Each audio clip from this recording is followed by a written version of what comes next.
See me locked in the Fed.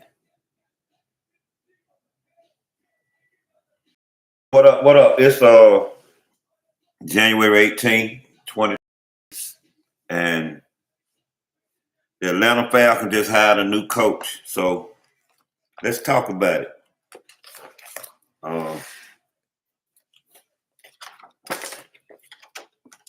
So this probably be the last time we see these birds together. I promise you.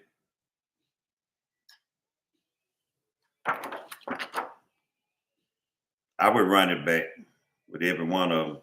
But this is what I'm having trouble with the Falcons today, right? I remember way back when St. Louis had Mercury Morris and Pittsburgh had Franco Harris and Mean Joe Green and all them. You know, you grew to love the game of football back then. And as years passed, came and gone, at the way they messed the NBA up and baseball up, you thought like NFL, the last thing we got that'll probably stay like it is. They making profit. They were underpaying, the players like in college basketball. But seemed like as I got older and I kept trying to hang on to the NFL and everything they did to us when Seattle went to the Super Bowl and they could have just ran Marshawn Lynch. I left there thinking like maybe somebody pulling some strings, You build it up like they did Tom Brady and Jerry Rice. The NBA did Michael Jordan, and then I guess to sell a story, you want somebody to come along and break Michael Jordan records to try to make a story. Same way you want somebody to, break Tom Brady records and whatever his name is, Bill, they coach, they run him out of there after so long. But I just got one question. Now I got two questions. First of all, is the NFL, I ain't gonna say rigged, I'm gonna say staged.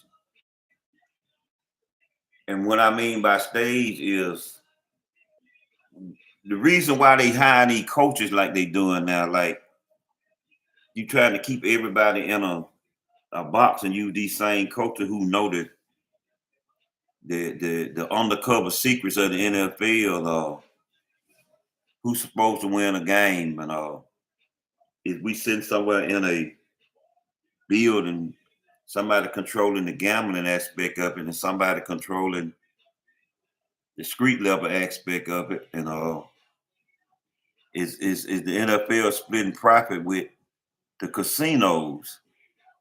So there's no way for us to be saying Baltimore should have won it all this year, but Baltimore not covering in most of their game probably made the NFL a whole lot of money, if that makes sense. Uh, which lead me to my other question: if it's staged or not.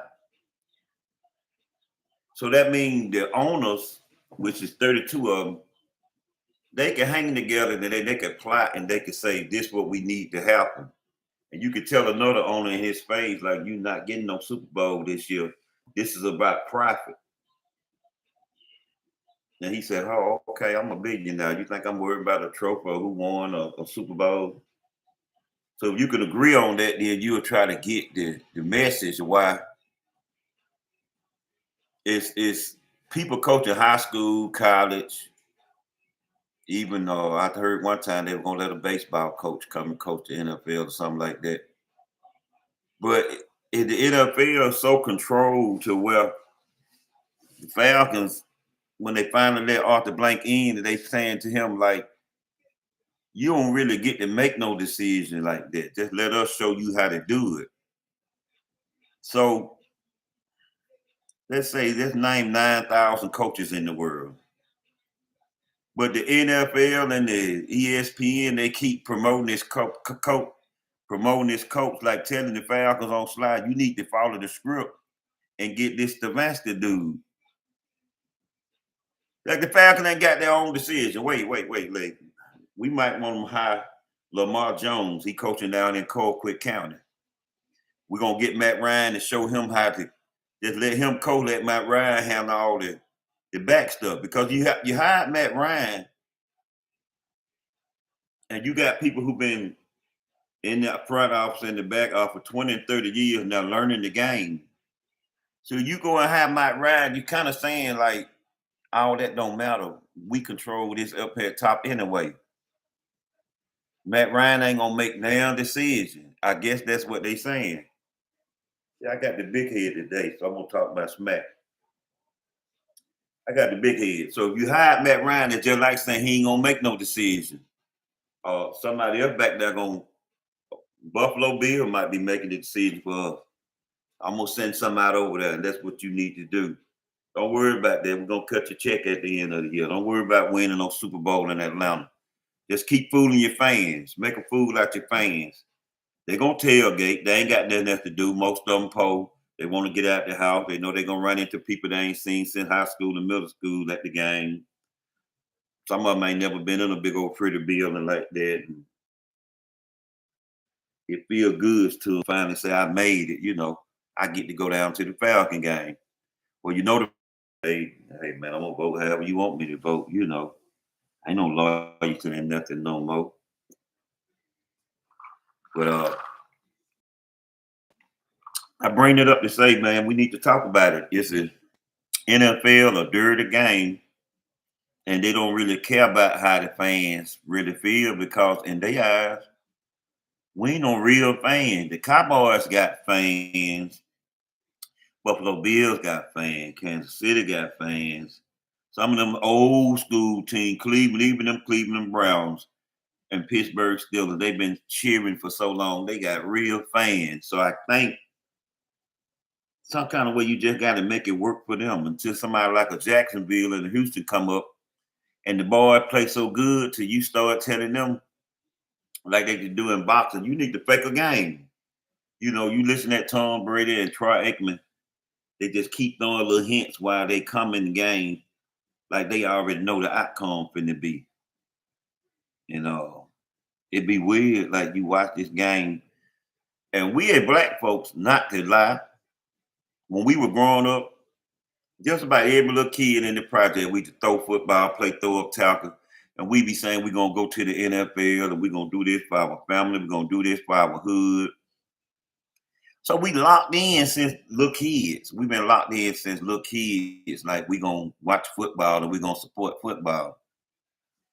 But somewhere around the line, Barry Sanders, O.J. Simpson, Tony Dorsett, or Lynn Swan, or